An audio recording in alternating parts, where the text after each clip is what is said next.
Welcome to another class on computer networking. In this session, we will see transmission impairments or transmission imperfections. Consider a transmission media. A signal is received by it for transmission on its one end, and it is received on the other. Two places. This is the source, and this is destination. If the transmission media is ideal or perfect, a perfect media is that one which replicates the signal which it gets at source to the destination. That is, a perfect media is one which carries signal from its origin to destination as it is. The shape, frequency, everything is preserved. But in practice, no media is ideal. All of them have transmission imperfections, but all of them have transmission imperfections. We are going to see what are all the imperfections in detail. In practice, no media is ideal. If a source signal is given like this, it will be received something like this. The received signal will be weak, distorted from its original shape, and it will be noisy. This weakening of the signal is called attenuation, and this distortion is called distortion, and the noise is due to some noise accumulated in the media. These three things we are going to discuss in detail. In theory, no media is ideal. It all have attenuation, distortion, or noise. A signal, if given like this, will be received something like this. And what are all the causes of these impairments? First one is attenuation. Attenuation is the loss of energy of the signal while traveling through the media. That is, a signal, if it is given like this to the media, at the other end of the media we get a weakened signal, or a signal which is reduced in power. Reduced in power. This reduction in power is called attenuation. Attenuation is mainly due to the resistance of the media. For example, if an electrical signal is traveling through a copper conductor or any other conductor, it has some resistance associated with it. That is, the media has a small resistor. That is, this is the copper wire. It has some resistance. Resistance is equal to R, and if a current goes through it, some I square R power will be dissipated as heat along the conductor. This is the resistance R. If this resistance is small, this power dissipation will be very less, but if you are traveling for a large distance, this value is considerable. That is, a signal given like this will be received something like this. This reduction in power or weakening of the signal in strength is called as attenuation. Attenuation is the weakening of power or reduction in power while traveling through the media. Now, attenuation is measured, quantitatively measured as a ratio of power, which is attenuation is equal to power received divided by power transmitted. That is, we are having a media, we have power which is equal to PT transmitted here, and received power is R. Then attenuation is PR by PT. A power of 10, numerical 10 is transmitted, power 5 is received, then it is 10 by 5. That is, attenuation is 2. Attenuation 2 means half end, power is half end. This is the numerical value of attenuation.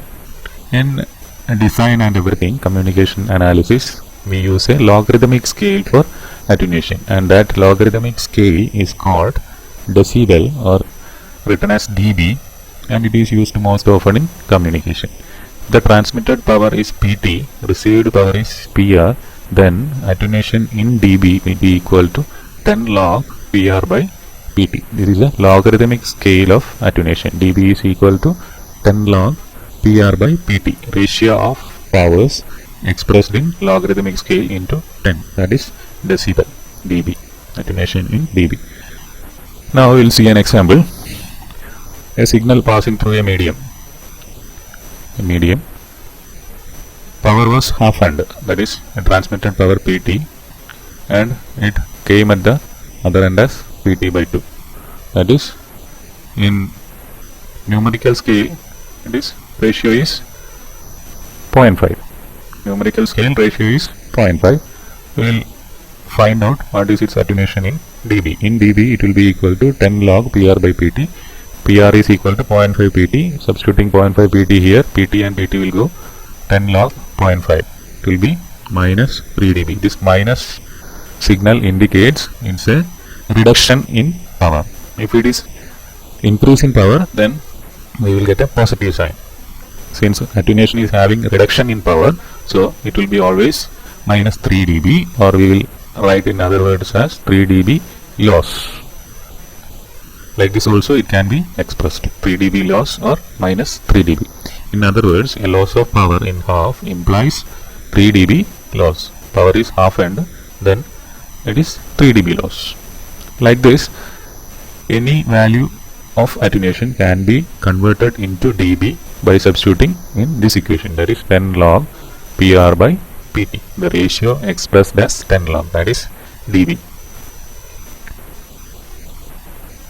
Now, attenuation can be compensated by introducing amplifiers. What we will use if signal is amplified. Suppose we have to travel some 50 km. Signal has to travel 50 km. Source. We have a media in which after traveling 10 km it will be deteriorated very badly, or it has a very high loss. Then what we will do? We will introduce an amplifier circuit which is capable of increasing the power of input signal, that is source. PT is transmitted, here it will be PR received. The output of the amplifier will be A into PR, that is signal is amplified. Here it is given like this, it will be amplified, and this increase depends on the gain of the amplifier. The increase is determined by the gain of the amplifier. It is a quantity just opposite to that of attenuation. Gain and the gain will be equal to, gain is equal to power out divided by power in. If it is signal is increased to 10 times, then signal power is increased to 10 times, then P out will be 10 into P in by P in. Then P in will go, we'll say attenuation or opposite of attenuation, which is gain equal to 10.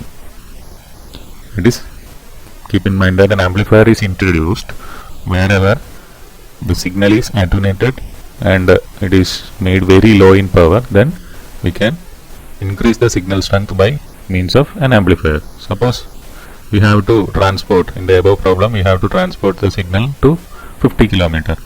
After traveling 10 km itself, it is getting weakened.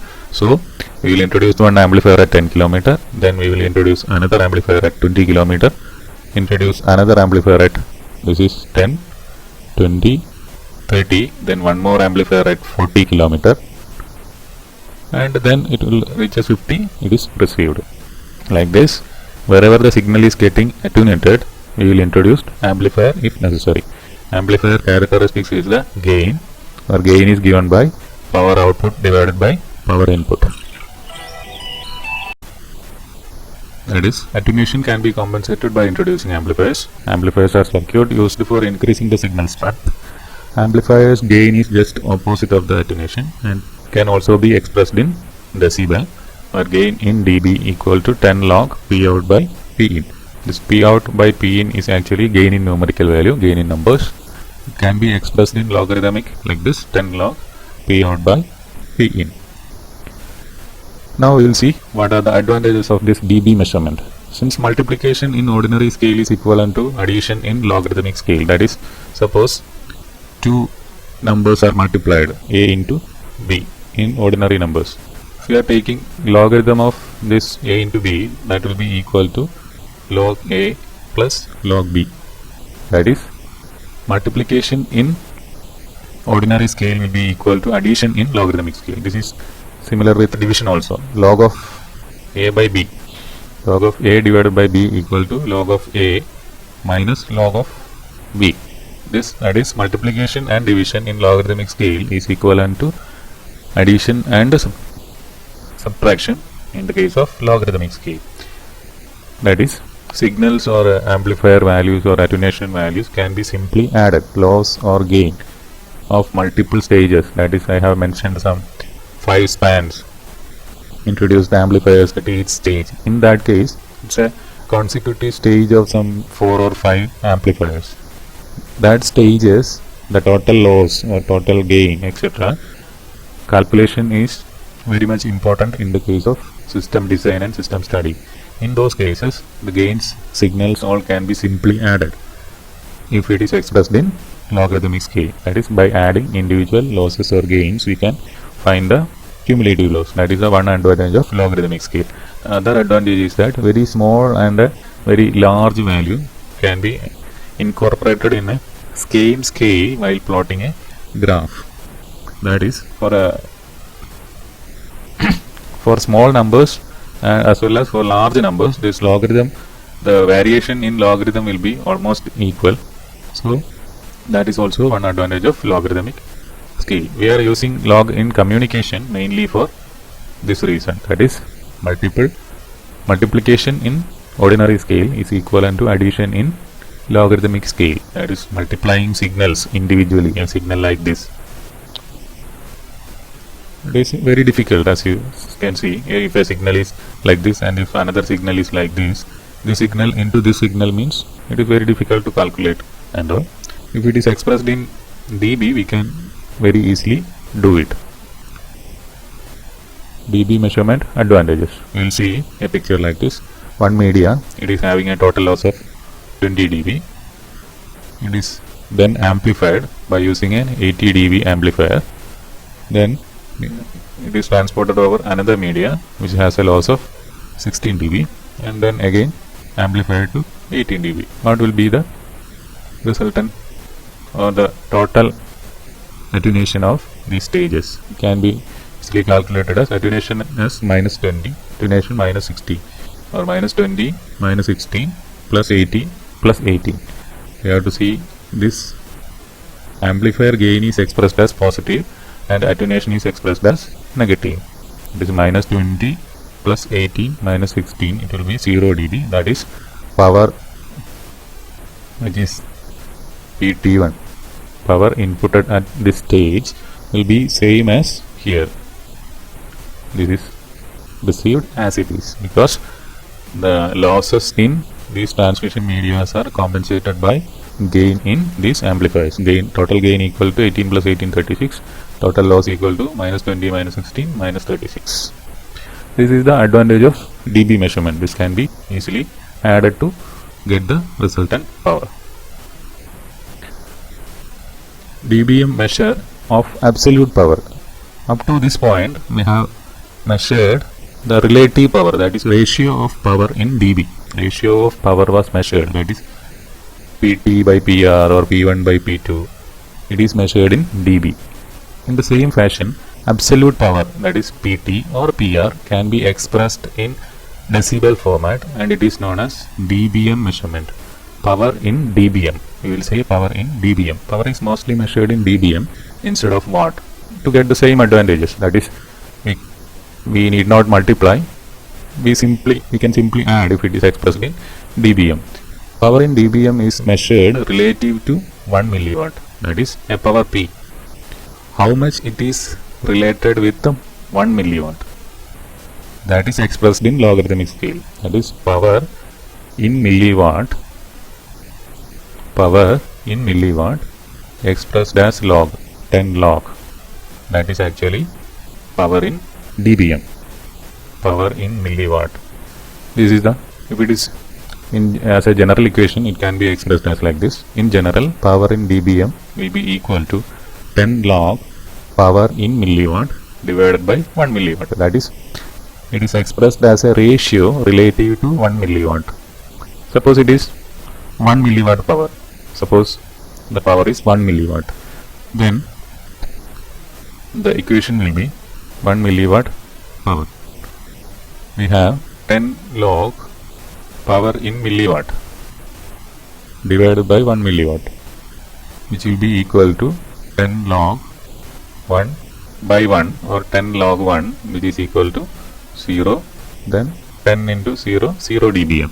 that is 1 milliwatt equal to 0 dBm. Suppose we have 1 watt. 1 watt will be equal to 1000 milliwatt, isn't it? 1 watt will be equal to 1000 milliwatt. Then if it is given in the equation, it will be 10 log 1000 milliwatt divided by 1 milliwatt. This milliwatt will go, that is 10 log 1000. 10 log 1000. Log 1000 will be 10 log 10 raised to 3. 1000 we can express as 10 raised to 3. Then log 10 raised to 3 will be equal to 3. That is equal to 10 into 3, which is 30. That is 30 dBm. That is a 1 watt power is equivalent to 30 dBm.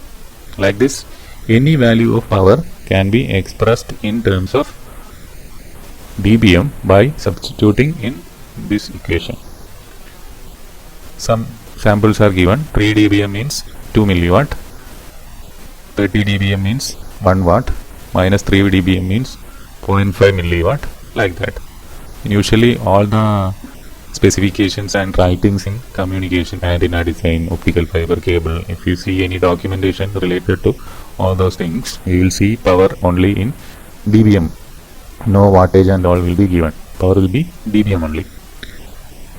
In general equation, you remember P dBm equal to 10 log P milliwatt divided by 1 milliwatt. Power is first expressed in milliwatt. Then it is 10 log.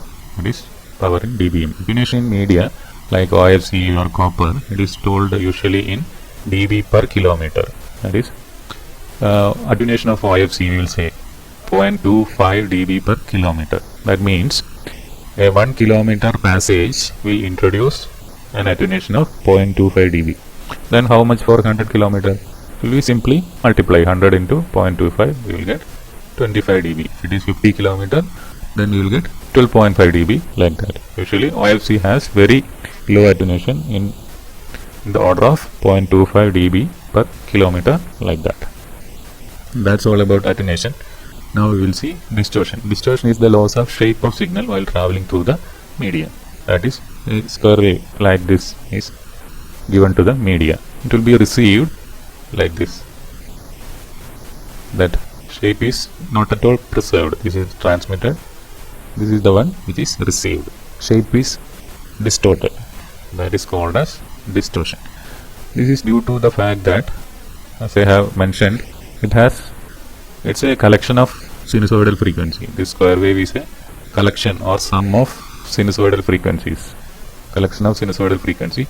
Not all frequencies behave exactly same, or each frequency has its own traveling speed, traveling distance, like that in the medium. So that components will be slightly out of phase when reached at the receiver. So its combination will be something different or something out of shape. Each frequency component has its own propagation delay or speed traveling through the medium. That is why distortion occurs. In fiber optics, this distortion is usually called as dispersion. Now we will see as an example. This is the signal transmitted. As we have seen, this can be expressed as a sum of 3 sine waves, this plus this. All these frequencies behaves differently in the media and they travel with different frequencies, so they are slightly out of phase when reached at the receiver. They are slightly out of phase. Then its sum will not be like this. When this added with this, it will not be this signal. Instead, it will be a slightly deformated signal or a slightly distorted signal. This is what is called as distortion. Distortion is due to the fact that each component has its own properties in the media, its own speed in the media, so they appear or say reach differently, and that is why distortion occurs. Now we have the last impairment, which is noise. Noise is some unwanted signal added with the original signal. This is the media. This signal is traveling through this media, and some noise or some unwanted signal is added along with this signal to get a signal which is having some other shape compared to the transmitted one. This is the noise. This noise is very significant in the case of wireless medias. Media can be either wireless or wired. We will see these all in detail later. And this noise is very much high in the case of wireless medias like air, etc., and somewhat less in the case of wired media, and very less in optical fiber.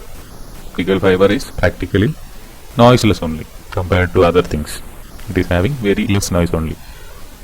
That is, noise is some addition of unwanted signal while signal is traveled through the media.